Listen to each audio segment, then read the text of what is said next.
Welcome to Subramani. When my dad got married, that was about 60 plus years, about 60 years ago, or 63 years ago.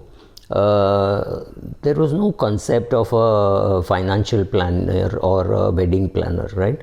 You booked a hall rather, and you booked some rooms on top of the hall where people would travel and everybody would sleep on the floor, and everybody would get up in the morning. There would be one bathroom or maybe two bathrooms. Everybody would get ready and everybody would attend the wedding. You had to organize for a cook. If you're whether the boys side was arranging or the girls side was arranging, you would arrange for the cook. You would go and buy the vegetables yourself and you will provide it, and the cook would make the food, and that was the cost. Of course, you have to pay rent for the hall and you have to pay for the cook. Other things were mostly done at home, and you had a choice of whether to have a photographer, because it was considered to be an unnecessary expense on the photographer, and you had to organize. Perhaps if you wanted, if you could afford it, then you organize for a photographer, or somebody within the family said, okay, there'll be no photographs. You went to a local studio and took one photograph, husband, wife standing with a bouquet or something, and that is it. There were no other photographs. This is how a marriage happened 60 years ago. Let's go to say 35-40 years ago. You did a little better in the sense that you hired one man who would say, okay, I will charge you so much per plate, and he did all the buying, and all the small things which were required by the pandit was provided by him, and this is how it happened. 5-6 years ago, when my nephew got married, and say 5 years ago when my niece got married, again they organized most of it themselves. They did not get a wedding planner. But 2 years ago, when my another niece got married, it was all organized by a wedding planner. It was a multi-locational marriage.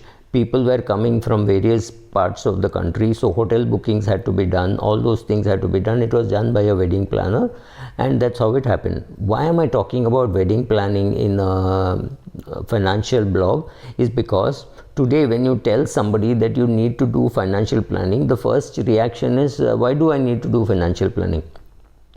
My father never did financial planning, मेरा घर में किसी ने financial planning नहीं कराया है. That's great, that's fantastic. Please understand, your father led a very simple life. He earned an X amount of money with which he had to do certain things, and he was very clear as to what he couldn't do. So it was very blunt that you would say, you got admission into London School of Economics, I'm very proud of you, but I don't have money to pay. I have to make a down payment for a house, right? And both the requirements would come at the same time. You would be about say 45, 47 when he was buying a house, and he was about 52, 53 when he was getting his daughter married. This is how life used to be.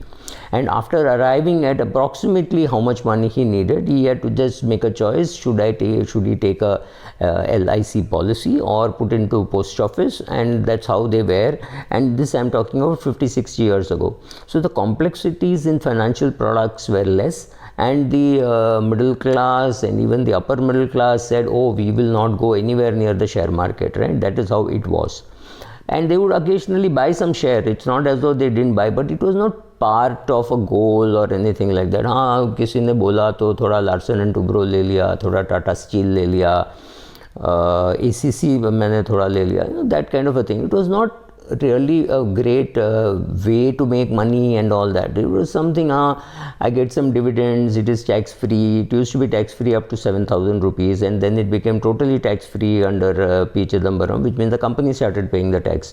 Don't believe dividends were tax free. Dividends were tax free in your hands, but the company was already paying 28% tax. Now it's a far more complicated world. People are buying houses at a younger age. I'm not getting into whether they should. People are borrowing money for education, and really borrowing huge amounts of money for education, sending their children abroad, and those children are likely to come back being unemployed. So sometimes you have to put your foot down and say, look, I can afford only 20 lakhs for your education. Beyond that, I can't afford, because my financial plan says I need to put so much money away for my retirement plan, right? So today life is far more complicated. There are too many products. There are insurance products which look like investments, and there are investment products which look like insurance. So among these plethora products that you have to choose, you need some skill, some effort, some discipline, and the willingness to sit down and put it down simply in paper and pen, right, or in keyboard and fingertips, whatever you want to call it, and create it. Right. So today there is more need for financial planning. It is not some new fangled idea. So because I find older people, especially, I mean people my age or older than me, who say, I don't need a financial plan, ये सब मैं खुद कर लूँगा, but that never gets done, right? Because it is your own thing. हाँ कल करते हैं, परसों करते हैं. I know what is to be done. Knowing what is to be done is perhaps not half the battle. It is only 1/10 of the battle. 90% is in the execution. Stop fooling yourself. I know one girl who is plump and she wants to reduce weight. She knows what is to be done. You just can't give her any advice because she says, oh, I know this, I know this, I know this. Knowing is not enough. Somebody has to wake you up in the morning and make you do it, right? So you need the blessings of Saraswati, so that you know, right? That itself is a good thing. At least you know that what is to be done. Then you need the blessings of Hanuman, who is the Guru, who will handhold you during the period of learning, because knowing how to cook does not mean the food comes on the table. You have to buy the ingredients, clean it, wash it, boil, cook it, and then the food comes on the table. And during the implementation, something can go wrong. It will be too much water, too little water, too much of salt, too less of salt. Any of these things can happen only while implementing. So there is a difference between a YouTube cook and a experienced cook, right? A YouTube cook is an expert because they have seen some 20,000 hours of YouTube video on cooking. Does not make that person an expert. That person has to actually do it.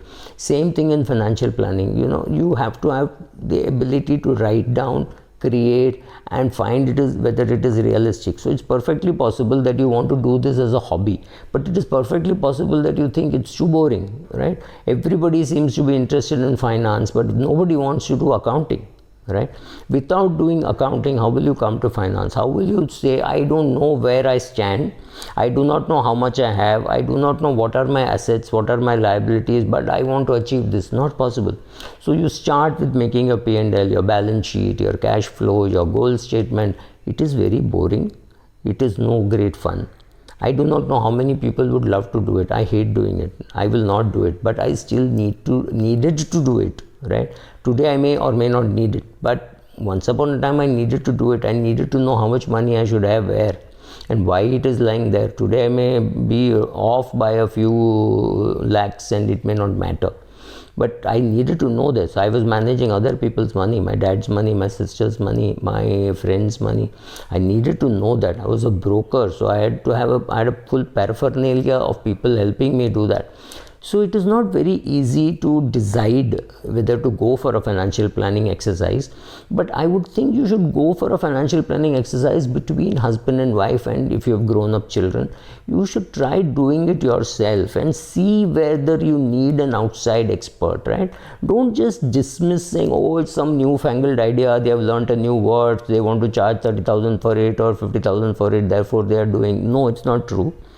Maybe your parents did not even go for a full medical checkup. There was no such concept of going for a full medical checkup. I know doctors who say don't go for a checkup because the risk of getting an infection is far greater than the rewards of finding out whether something is wrong with you. I know doctors on both sides of the equation, so it's not true, but we do go for a financial checkup. So for a health checkup, exactly like that. If you do the exercise yourself, you can still hire an expert, outside expert, who will charge a fee and tell you whether it is realistic.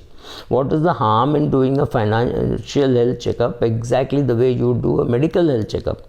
So do that exercise, see whether your goals are achievable, whether you are on the path, and whether you are overdoing it. Maybe you are overdoing it. Maybe you need 3 crores for retirement and you already have 5 crores.